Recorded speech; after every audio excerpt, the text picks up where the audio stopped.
Friendship is a huge part of our life, right? Be it our school friends, college friends, or work colleagues, however we met these people play a very huge role in our lives, framing who we are today, framing the way we think today, framing the way we take a lot of decisions in our lives as well, right? Today's video is all about friendships. Someone had asked me, do you believe in the concept called as friendship breakups? I said yes. I feel friendship breakups hurt more than any relationship breakups. That's because you had trusted this person to be with you forever. You've shared so much with them. You've thought this relationship is a lifelong thing, and suddenly if that doesn't work out, it really does hurt, right? So today's video is all about how to deal with friendship breakouts, how to set your standards high, and how to cut down toxic friendships as well. It's a whole package. Let's get started. As usual, here are the video chapters. I hope you guys enjoy the video. Let's go. Chapter 1 is all about toxic friendships. I thought we should just cover this before even I get started on how to deal with friendship breakouts, because a lot of times this breakup that you just had with one of your friends is a good one for you. Wait and listen to me properly. There are so many friends in our lives who actually uplift us so much, mentally, physically, emotionally. They're always available for us. Like how we always say, we have a 3 a.m. friend. I can call at 3 a.m. and know that she's gonna be there for me on that call. No matter however long that call is gonna be, she has my back from that. But there are some friends who actually don't really are necessary in your life. These are toxic people who are not really available for your needs, who don't really believe in an equal friendship where the give and take is equal between both of you. Let's see some of the toxic friends traits and analyze if you see any of these red flags in your life. People who are disrespectful. There's definitely a great ratio when it comes to friendships where there's a lot of teasing, there's a lot of fun, but after a point when it actually affects you, when it hurts you really, and you've conveyed the same to your friend and they don't want to stop it, that's disrespectful. People who are jealous and not really supportive of you, people who can't really take your wins. They feel that they should be in a superior position than you when you have great things to celebrate in your life and they are not willing to be a part of that celebration. People who are very manipulative. They finally somehow manipulate you to get to do things that they want to do. These are very really basic examples. You might not really realize and resonate with this in any of your life experience, but take a step back and see if there's always a person in our life who actually manipulates us to do something that he or she always wanted to do.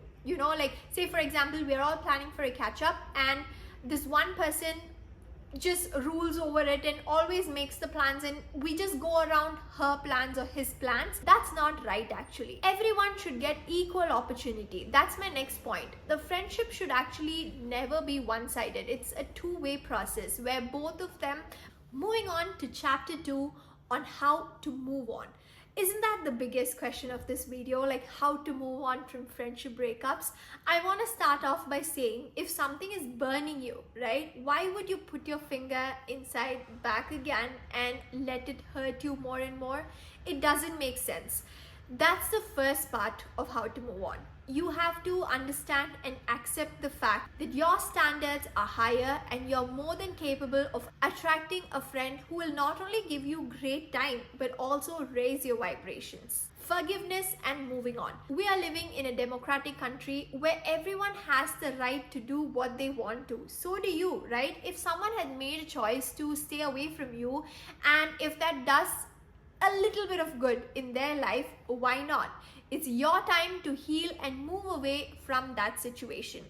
Keeping up with the anger or resentment with another person will only do more damage to you, your mental health and your emotion than it would do for them. Let me ask you a simple question. Keeping up all that anger, all that stress, is it gonna bring back the friendship? Is it actually gonna make them realize what they are losing or what they've done wrong? No, right? Then what's the point? Acceptance is the first step of moving on. With acceptance comes acknowledgement of the pain. I know it's gonna be painful. It's gonna be very easy for me to say, yeah, just accept the fact that they're gone. No, it's actually going to be really painful. But what I want you to know, that it's okay to be sad. First, tell that to yourself that it's totally okay to be sad. Number two is practice more self-love. I know the whole channel is about self-love, but at this point you need a little bit extra. Whatever that makes you happy, makes you even a little bit more relaxed, do that. If that means that you have to go to a fancy restaurant, have your favorite food, it is that for you. Watching a movie, taking longer showers, whatever makes you feel a little bit more happy, a little bit more stress-free, do that for yourself. Avoid rumination. Rumination is nothing but a fancy word of saying avoid thinking or stressing in the past and move on to the present happy life. Often what we do is we go through old texts or any images that we have taken in the past, or even gossip about them, like went over to another friend, which is actually good, but only in certain limits. You should know that your limit is only the next 1 month. I wanna went over this whole situation. After that, I'm done. I'm not shedding a tear for this person again in my life. So have that commitment to yourself. And the next one is actually exercise.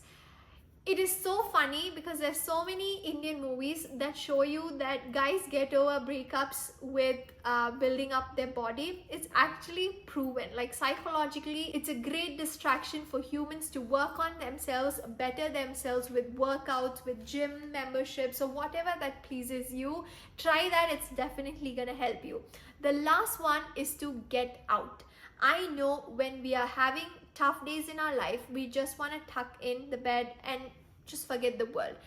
It's okay, okay? I'm gonna let you do that for a few days, but not for a long time. You have to get out there, join in new classes, join in new clubs where you're exposed to new set of people who will take your mind off from whatever you're going through and just have a new experience to grow more.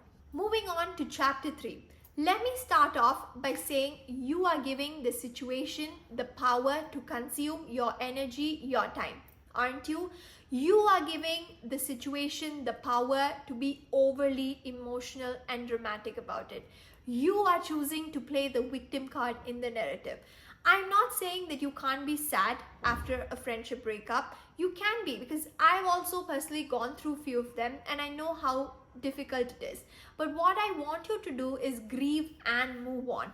Make a conscious decision to think differently and be grateful and happy for what you have with you right now. Another way of putting it is actually it's you versus the universe. The universe is giving you this as a lesson. Don't see it as yourself or from your friend's shoes. Try to see it in a third perspective, where anything and everything that happens in your life is not an accident. It actually carves out as an experience to become who you are today. And the last thing I always believe, and this is like my mantra, is time will heal anything. This too shall pass, because what is making you cry today might be something you're gonna smirk or laugh about after a few months or few years. So let it be. Don't let the situation or the emotions going on take the power over you. Coming to the 4th chapter of practicing detachment. I personally am an advocate of practicing detachment in life. Let me tell you why. Let me first tell you what detachment actually means. Detachment is a practical mindset that can help you stay focused, resilient, and calm in situations that can be rocky. Let me ask you a question. You have yourself, right? Who else do you need in this life more than you? Can you answer that question? We have ourselves, and practicing detachment will only make us feel more self-sufficient in any situation. And actually, it will make sure that we don't fall into this situation of friendship breakup ever again. How can practicing detachment help you in life? Let me give you some reasons. It will actually help you in your relationship. Being more self-sufficient will help you grow within yourself. Your personal development would be at point that you will contribute more in the relationship. It will help you find happiness from within. because we are constantly chasing for happiness from people around us. We are begging for happiness from them, where you will understand that it all happens within you. It will help you to stay more focused and have better clarity. You don't have to care about what's happening around you, because you're focused on whatever's happening in the current situation and not worrying about the future or not caught up with the past. Not everything you lose in life is a loss for you, right? Sometimes these are hidden blessings that could pave great new avenues in your life. Before I end this chapter of detachment, I want to say that anything in life, guys, should be in a moderate level. Practicing detachment should also be like that. Having this sense of feeling detached from a situation can make you emotionally resilient, but at the same time, will not give you that emotional sensitivity to another person and commit for their emotional needs as well. So be very mindful and have a good boundary between what you call a good detachment and a bad one. We've come to the last chapter of this video, where I'm going to share 4 actionable steps to get over any friendship breakouts. Let's go.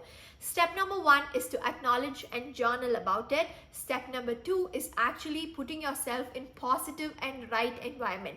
This also means that you have to get out of your bed and explore a little bit more. Step number 3 is to accept it. Take a step back and analyze it, evaluate the situation, and with time, try to accept the situation. Step number 4 is not to shy away from putting yourself out there. This happens a lot with us, because once we've burnt our finger with something, we don't want to do it or repeat it again.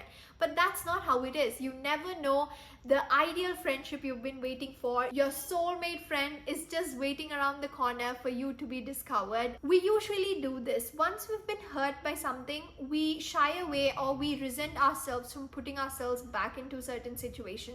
But you never know who you'll come across. Maybe after this, you're gonna find out a great friendship that's gonna develop you so much, and you're gonna be in the happiest friendship era ever. I hope this video was super helpful for all of you guys, and let me know in the comment section if you have recently faced with any friendship breakups and how did you get over that. Don't forget to like our video and support and subscribe our channel for more such amazing content. Until next time, see you soon. Bye bye.